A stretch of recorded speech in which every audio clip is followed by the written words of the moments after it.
there's a lot of advantages, it turns out, to not doing things in our heads. And again, our culture tends to tell us that smart people, geniuses, they do it in their heads. But in fact, for all of us, it's often more efficient and more effective to download, to offload our mental contents.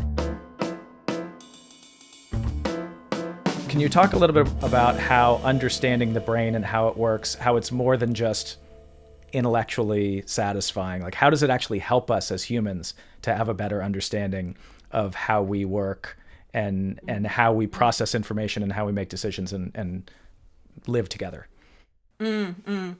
Yeah, well, our culture is a very brain-bound one. In other words, our ideas about where and when and how thinking happens are very brain-bound. They're restricted to the brain. But if we open up that kind of brain-bound notion and admit all the possibilities and all the avenues that are opened up by the extended mind, then the role, for example, of a teacher or a manager or a leader becomes something more like creating situations and contexts in which people can think.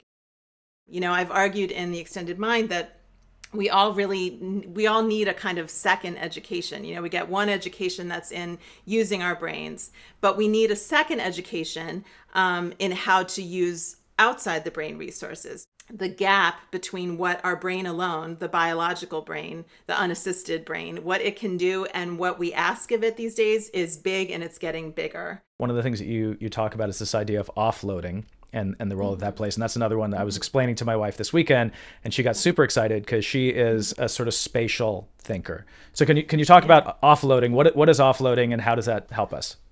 Cognitive offloading is this idea that rather than keep ideas and pieces of information inside our heads, we really want to get them out onto physical space whenever possible. And that could be a table with things spread out, or it could be a bunch of Post-it notes that you move around. It could be a multi-monitor setup where you have a lot of space in terms of computer screens, computer monitors.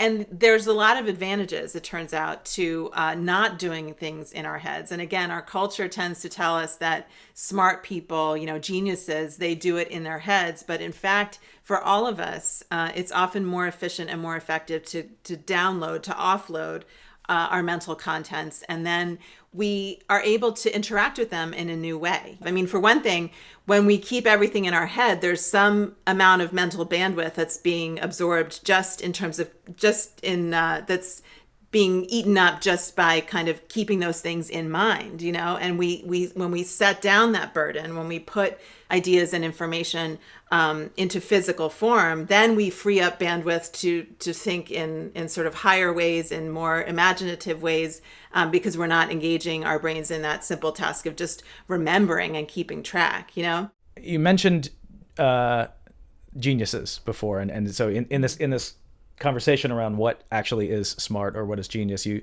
talk about the minds of experts not actually as superstars and as geniuses, but people who are particularly adept at experimenting, at testing and backtracking. And can you talk about what the research shows about this idea of expertise and what makes someone good at solving these types of problems? We have this idea, again, that a genius does it in their heads, that like chess masters who can play out whole games in their heads, or memory champions who can remember, all the digits of pi or something, and keep track of them in their heads. But in fact, in the real world, experts are often the people who know how to think outside the brain. The experts are more likely to involve their bodies in their thinking. They're more likely to use space. Given that is what experts do, that's a good reason to incorporate training or education in thinking outside the brain into how we train novices and how we educate learners and beginners, because we're giving them a false impression, of what expertise is, that it's all in the head and not out here in the world, as you were saying, experimenting, seeing, trying things out, backtracking, seeing what happens, and then iterating again.